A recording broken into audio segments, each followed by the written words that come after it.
Welcome everyone to my first ever Insect Glaive tutorial.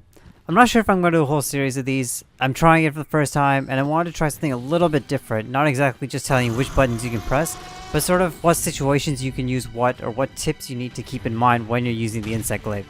So in this video, we're primarily going to go over some general tips for Insect Glaive, combos for different sized monsters, and then end it off with some good weapon choices for you guys to take away with.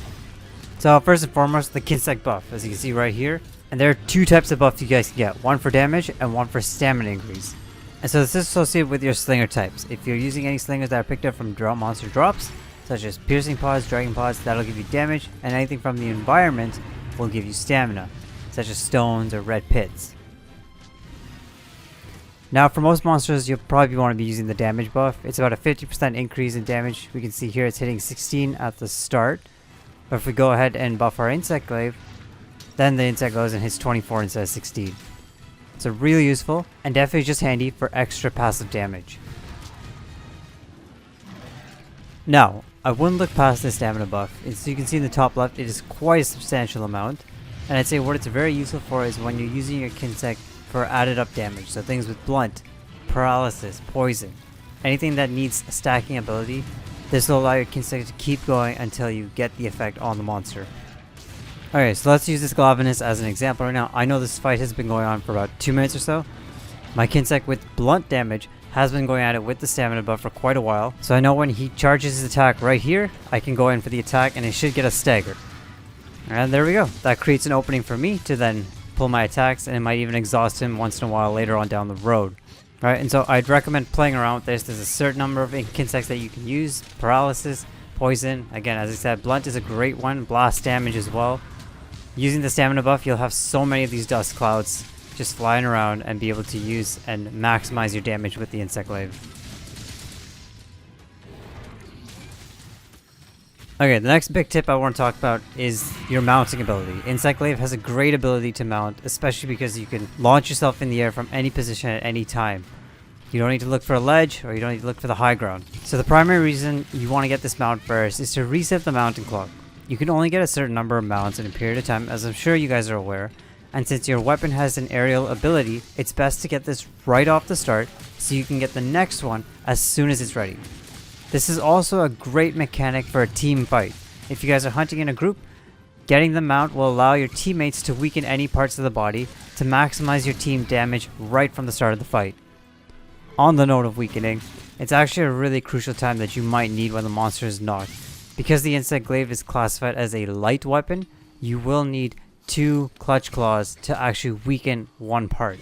So being able to knock this monster once from your initial mount will help you get that second clutch claw easily within a fight and then weaken the part. The next two that I want to talk about go hand in hand together. This starts with your heavy hits. Insect Glaive, even though a light weapon, does have a heavy hit. It's your secondary attack, so keep that in mind that it does have blunt heavy damage. When you're trying to knock or attacking from the air, you can knock a monster as such. This leads to my next suggestion. When a monster is knocked, I would recommend you use the endless combo. This is a mix of small hits and big hits, so about 1 or 2 small or big hits. Then you use your heavy hit and either pull back with your stick or the S button on the keyboard to reel back. Then jump right back in with another heavy hit to get back in the action, and you can start your combo all over again. Now, while on smaller monsters this is pretty effective, you can also use it on larger monsters because there's more surface area to hit. And you can also use this when the monsters are paralyzed or exhausted, allowing you to attack uninterrupted. And so this is really effective. Instead of landing your final hit and then waiting for the animation to reset, you can just reset by flipping backwards, as seen here, and then jump right back in to get some more damage.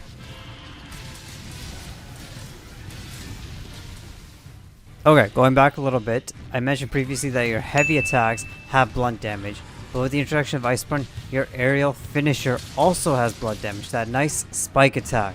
So be sure to include this every couple of hits, and they're gonna add up until you can finally get a knock with one of the attacks.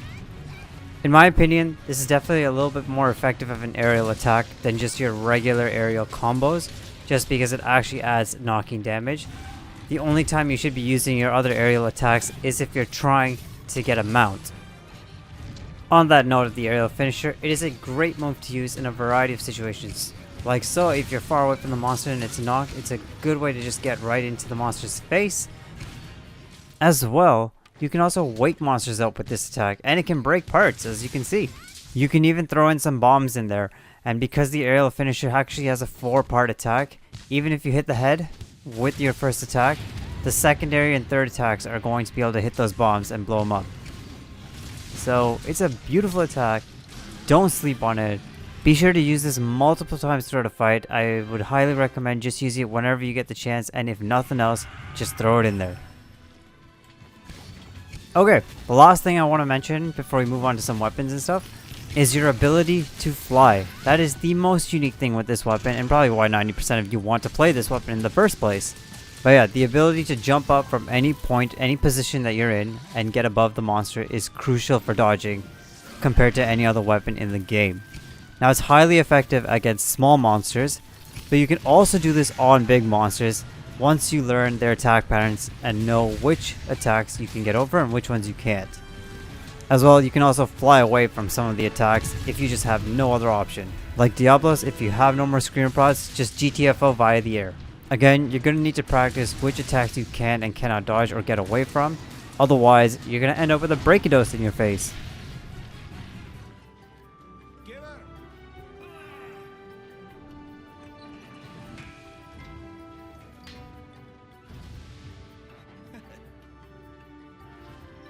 Alright, ladies and gentlemen, so the first thing we're going to talk about is the Kinsects here.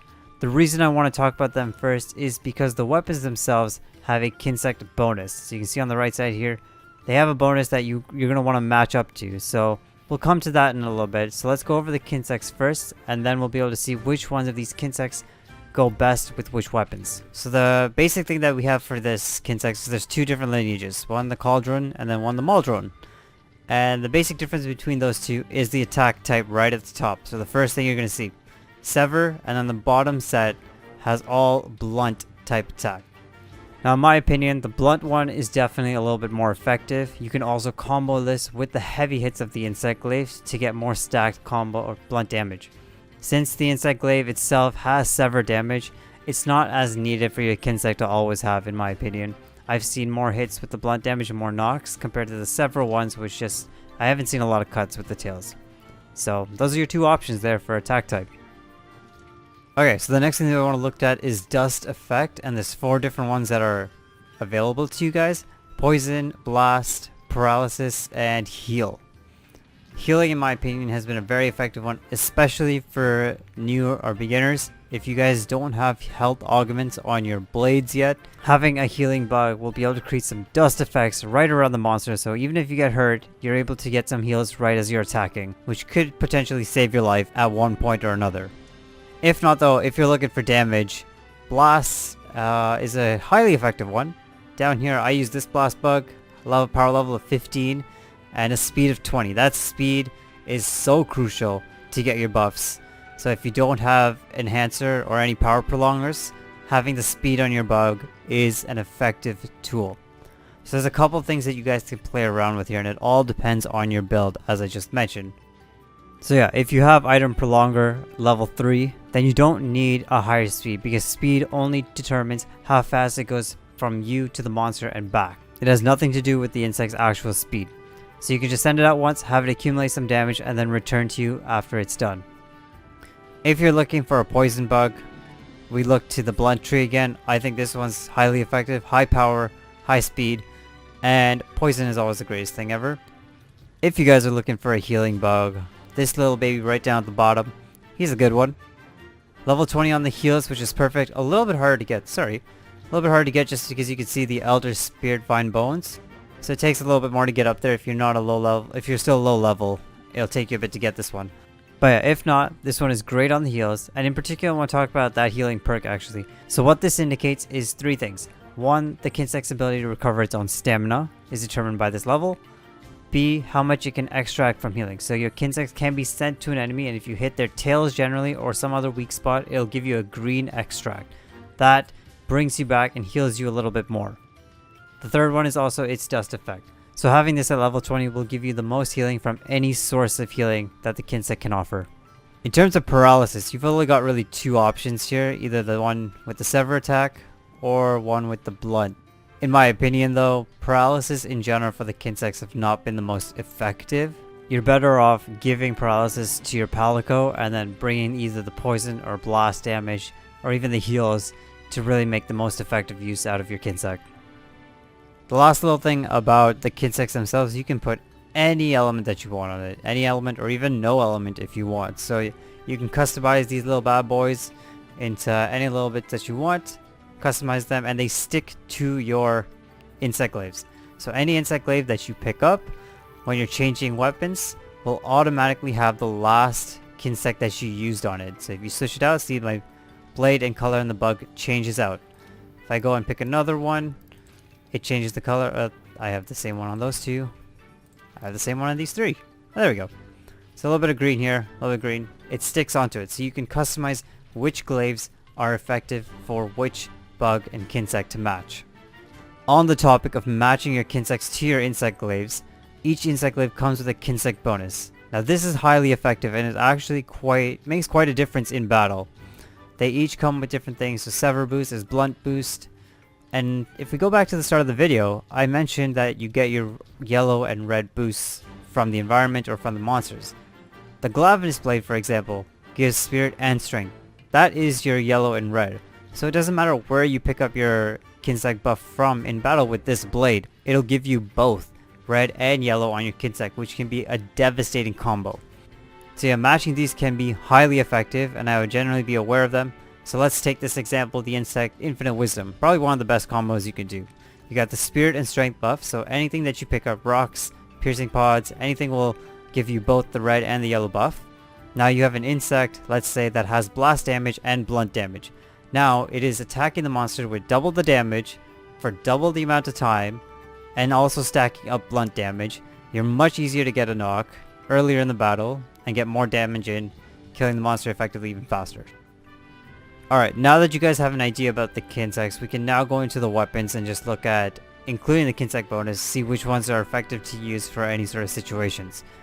First off, if you're a beginner, start off with the Defender tree. It's the easiest one to make, quickest one to make. If you are an experienced player, then you can go through the list and go through some of the other ones. In terms of dragon damage, I prefer the Ruinous Catastrophe, the Nergi weapon. As like other weapons, the Nergi one seems to be more superior compared to Devil Joe. In this case, Devil Joe's always has way less crit, so if you're using this weapon, it's a really effective dragon weapon, but you're going to have to make sure that you have a build that accounts for that minus 25. So a full high crit build is the only way you're going to get this up. Has a pretty good Kinsect bonus though. Stamina upgrade and healing, both really effective. Comparatively to the Nergi one, you've just got Sever Boost, which as I mentioned in the Kinsects, not the most effective thing anyway. If you're looking for non-element, sort of a very versatile weapon, Guild Palace has been amazing weapons. So this one is really effective. I use this all the time to just jump into the Guiding Lands and just hunt a bunch of monsters without worrying about the element or ailments or anything like that. Great weapon, high affinity. Defense bonus is there and a good stamina upgrade for your Kinsect. This works really well with blast damage, right? So if your Kinsect has blast damage, it's perfect. High damage as well, so this is a great blade. And a little bit of sharpness, handicraft, will get you straight up to that purple. The only one that comes comparable to that would be the Shara one. Just because the high damage is there. You've got a Kinsect bonus as well. That's the best one that you can get out there in my opinion. A little bit low on the affinity, but that's okay. This kind of makes up for it. In terms of Thunder, I would say Zinokra is definitely one of the most effective ones. Vulgar Anjanet's not the greatest because of its low sharpness. It's a horrible sharpness, so unless you got like high handicraft on that, that's the only way you're going to get around it because it does have great affinity. But again, handicraft is a must with that one. The last one that you see here is the Kirin Blade. It's also a really good one. High thunder damage, great sharpness, and also has the elemental booster on your Kinsect, which is fairly effective if you're fighting a monster that's weak to thunder anyway. In terms of fire damage, we have one here with the Rathalos tree. Rathalos is generally pretty good. Great affinity. Again, the Kinsect bonus, not the most amazing thing. What I would suggest instead is the Glaive Blade. A little higher on the damage, a little lower on the affinity, but highly effective Kinsect bonus. This is one of my favorite ones, as I mentioned previously. Highly effective. great one to use. If you're looking for ice as well, just down below. Volcana is always the way to go. Great speed boost on the Kinsect. You can then use a Kinsect that has slower speed, higher damage, but then get this speed boost bonus, gives you a very effective Kinsect as well. One blade that I would not sleep on, pun intended, is the Sleep Blade. The Nightshade Luna Tree, actually a really effective blade, 300 sleep. Doesn't really matter about the other stuff, the affinity is fine, but you can put a monster to sleep literally 4 times. Most probably 4 times. I don't know if I've ever pushed a 5, but definitely 4 on an MR monster. It's a highly effective blade, definitely great if you want to just get some sleeps or like take a break in between if you need to, kind of a thing. Or like even just bombs. Throwing bombs at a monster, this will be a great chance for you to get so many bombs in there. And that's about it, ladies and gentlemen, so I hope you guys enjoyed this tutorial. I did my best to make it a little bit different than what's out there already. Insect Glaive is my main weapon, and I absolutely love it. But let me know in the comments below if I missed anything, if there's anything you want me to talk about for future tutorials, if you guys even liked it, and I'll make some more for other weapons for sure if you want. If you guys found any part of this video useful, hit that thumbs up, and think about subscribing for my next video after that. See you guys in the next one.